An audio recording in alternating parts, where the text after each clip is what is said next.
Halo dan selamat datang kembali di channel Nonton Pameran Seni Rupa Jogja. Di sini, kami mengajak Anda untuk menjelajahi keindahan dan kekayaan seni rupa di Jogja, tempat di mana inspirasi dan kreativitas berpadu menjadi sebuah masterpiece. Dalam setiap episode, kami akan membawa Anda melintasi galeri, mengungkap kisah di balik setiap karya, dan memberikan wawasan mendalam tentang seni rupa yang memikat hati, rasa, karsa, dan cipta. Segera ikuti kami dalam perjalanan ini, temukan dunia yang penuh warna dan inspirasi di setiap sudut galeri, dan biarkan seni rupa Jogja mengisi jiwa dan imajinasi Anda.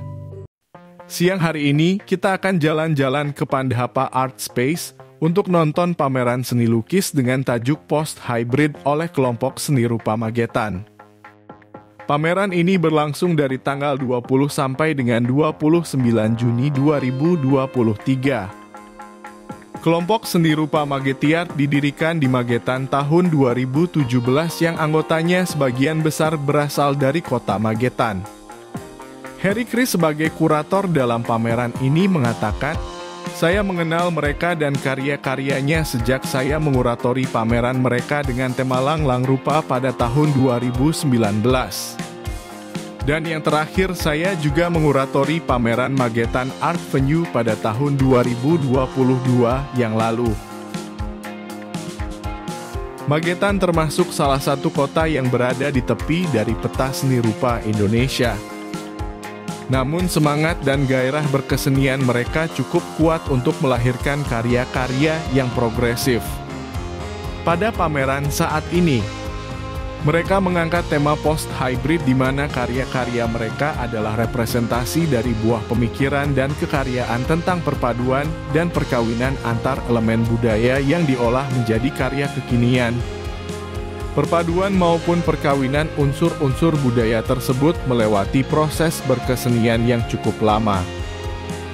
Mereka para perupa yang terlibat dalam pameran tersebut diantaranya Agus Wicaksono, Agung WHS, Agus Zuga, Hendra Prast, Ab Mukti, Nurina, Haryanto, Mahendra Yuda, Romdon Hamdani, Rio Wahyu Anggoro, Subekti Gagar, Zulfian Haryadi, Eko Sudarmawan, Nanan Yulianto, Wahyono. Dalam pameran ini mereka menghadirkan karya-karya yang sesuai dengan spirit dan karakter masing-masing.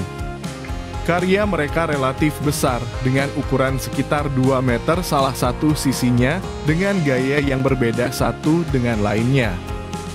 Proses kurasi yang saya lakukan secara online, setiap 2 minggu sekali dalam bentuk presentasi untuk membedah karya dari beberapa sisi. Rutinitas presentasi tersebut untuk membahas tentang gagasan, teknik, konsep karya dan sebagainya sejak 5 bulan yang lalu. Proses kurasi tersebut untuk mencari dan menentukan kualitas karya yang baik. Dalam pameran tersebut, karya mereka banyak mengawinkan unsur-unsur budaya yang disebut kultural universal. Magetan yang masih kuat unsur tradisinya seperti wayang klasik, tarian tradisional, adat budaya, dan sebagainya. Hal tersebut juga banyak menginspirasi mereka dalam berkarya termasuk beberapa perupa juga merespon budaya kontemporer yang selalu berubah. Informasi seni budaya yang diserap dari media sosial juga banyak memberi pengaruh dalam kurung influence yang besar tentang perkembangan karya mereka, sebab karya-karya kontemporer banyak mengangkat isu kekinian. Tentang karya kontemporer biasanya sangat dipengaruhi oleh sistem pengetahuan, di mana pengetahuan tersebut dipengaruhi oleh mitos, tradisi, berita ataupun ilmu yang membangun pengetahuan dalam menyerap segala informasi kekinian. Oleh sebab itu, kita bisa menentukan unsur mana yang akan kita pilih untuk meramu tentang segala hal dalam sebuah karya seni yang selanjutnya ditampilkan ke publik sebagai post-hybrid lewat tanda dalam karya. Tanda ataupun simbol dalam sebuah karya merupakan pintu pembuka pemahaman tentang narasi maupun makna yang ada di dalamnya. Namun tak bisa dielak bahwa juga banyak karya dalam kurung lukisan, yang membangun misteri yang bersifat enigmatik. Biasanya karya-karya enigmatik ada pada lukisan ekspresionis yang secara spontan mengekspresikan spirit diri, atau beberapa karya abstrak yang mempresentasikan hal-hal yang samar. Magetan sekitar 5 tahun yang lalu tidak cukup dikenal kiprahnya di dunia seni rupa Indonesia. Namun akhir-akhir ini mulai muncul aktivitas kegiatan seni rupa yang cukup penting dan berkualitas yang mereka selenggarakan. Tidak banyak juga perupa yang aktif dengan agenda seni rupa di sana. Anggota Magetiart mungkin jumlahnya hanya sekitar 30 seniman dan sebagian besar adalah pelukis. Namun demikian, dari keseluruhan anggota Magetiart hanya setengahnya yang serius dan aktif berkarya dan berpameran secara profesional saat ini. Magetiart secara berkala mengadakan forum diskusi untuk sharing pengetahuan dan juga sering mengadakan kegiatan berkarya bersama untuk mengasah skill pada diri mereka. Pada pameran post-hybrid di Pendhapa Art Space saat ini mereka memamerkan sekitar 30 karya lukisan yang masing-masing memiliki gaya yang berbeda satu dengan lainnya. Seperti yang terdapat pada karya lukisan Agus Wicak, Zulfian Haryadi, dan Nurina. Mereka bertiga sama-sama mengangkat gaya dekoratif dalam lukisannya. Gaya ini telah lama dilakukan oleh para leluhur kita seperti pada batik dan wayang kulit maupun wayang beber. Gaya dekoratif dalam seni klasik dan tradisional ini spiritnya diekspresikan oleh Agus dan Zulfian juga Nurina ke dalam lukisan yang lebih kekinian temanya. Kita bisa simak pada lukisan yang berjudul Sesarang tahun 2023 karya Zulfian dan Exodus tahun 2023 karya Agus Wicak. Nurina juga menggunakan gaya dekoratif yang sedikit childish dengan warna-warna soft. Ada lukisan yang bergaya surrealistik seperti pada karya Hendra Prast, Rio Wahyu Anggoro, Agus Zuga, dan Mahendra Yuda. Mereka mengangkat gaya surrealis yang kebanyakan terinspirasi dari alam mimpi maupun alam imajiner. Esensi dari gaya surrealistik tersebut adalah sebuah keadaan yang di atas kehidupan normal. Agus juga memamerkan karya lukisan yang berjudul Instinctless Machine tahun 2023. Lukisan tersebut menggambarkan perang robot. Mesin ataupun robot buatan manusia dalam bergerak sejatinya tidak pernah menggunakan perasaan. Rio Wahyu menampilkan lukisan berjudul Playing Battle tahun 2023 yang sangat imajinatif. Dalam lukisan tersebut menggambarkan kondisi permainan imajiner dari benda-benda yang berterbangan. Hendra Prast menampilkan lukisan dengan judul Hanuman in Wonderland tahun 2023.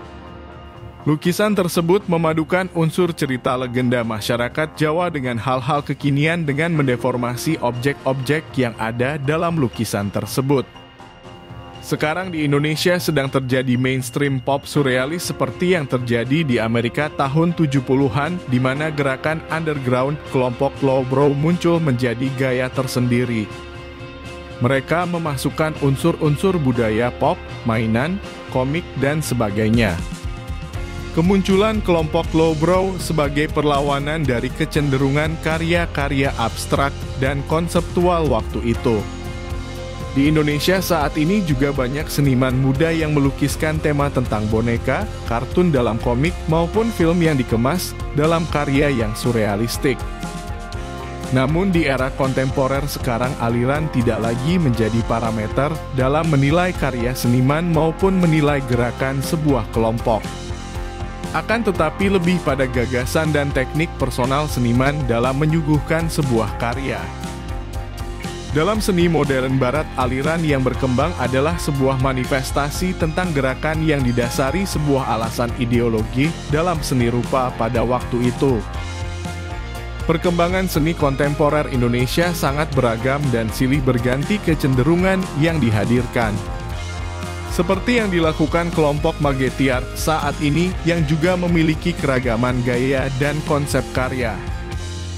Ada beberapa karya abstrak dalam pameran ini yang dibuat oleh Nanang Yulianto dan Subekti Gagar.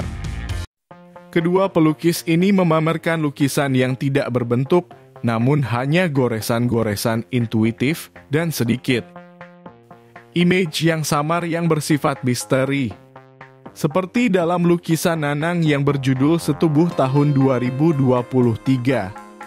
Di mana karya ini berbicara tentang sebuah perbedaan dua sifat yang berlawanan tentang hal-hal yang lembut dan kasar yang dipadu dalam satu kanvas. Heru Gagar menyuguhkan lukisan abstrak intuitif dengan teknik pointillis seperti pada karya yang berjudul Negeriku Jiwaku tahun 2023. Lukisan tersebut mengekspresikan kekagumannya pada alam Indonesia yang begitu indah, namun cara penyajiannya dengan bahasa abstraksi. Karya abstrak biasanya mudah untuk memberikan peluang penafsiran yang bermacam-macam pada apresian. Banyak pelukis barat yang mempelopori karya dengan aliran abstrak seperti Willem de Kooning, Wassily Kandinsky, Jackson Pollock, dan lainnya yang karyanya sudah mendunia. Ada salah satu pelukis yang aktif mengasuh pondok pesantren di Magetan yang bernama Art Mukti. Lukisannya terinspirasi dari kaligrafi huruf Arab dan beberapa huruf Jawa juga huruf-huruf lainnya. Perpaduan tumpang tindih huruf-huruf tersebut disusun secara acak dan intuitif seperti pada lukisan yang berjudul Tasamuh atau yang berarti toleransi dibuat tahun 2023. Lukisan tersebut menyimpan sebuah semiotika tentang arti kebersamaan dari sebuah perbedaan. Karya yang bersifat semiotik juga terdapat pada lukisan Agung WHS yang berjudul Nyimas Utari, Raden Ayu Utari Sandi Jaya Ningsih, atau lebih dikenal dengan nama Nyimas Utari. Adalah seorang pejuang di zaman Belanda yang bertugas menyamar sebagai mata-mata Mataram untuk membunuh Gubernur VOC Jan Pieter Soen di Batavia tahun 1629. Lukisan tersebut dibuat dengan gaya kekinian walaupun mengambil ide dari peristiwa zaman dulu.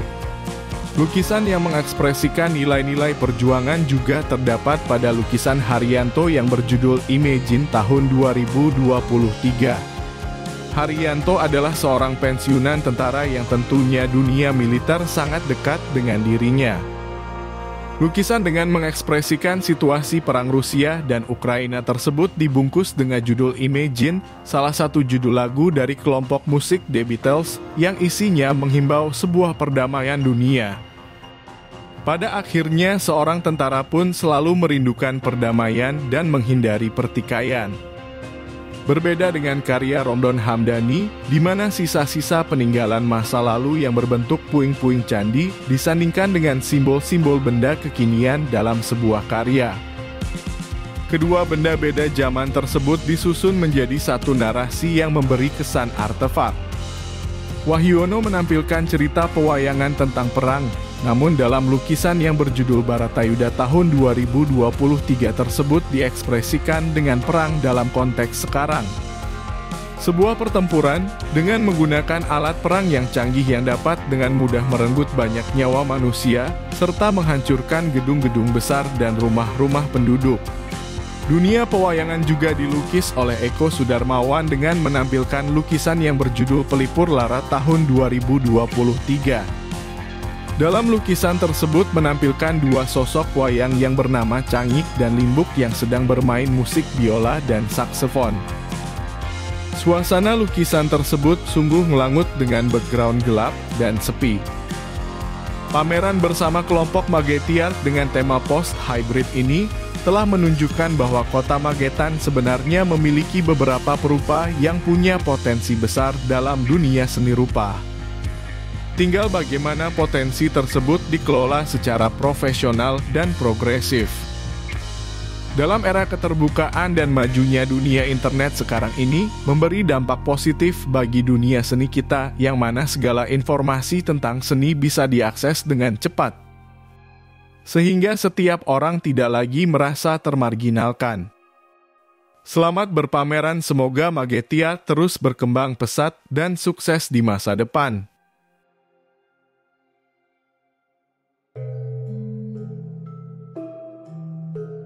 Terima kasih telah menonton sampai selesai. Jangan lupa like, komen, subscribe, dan share.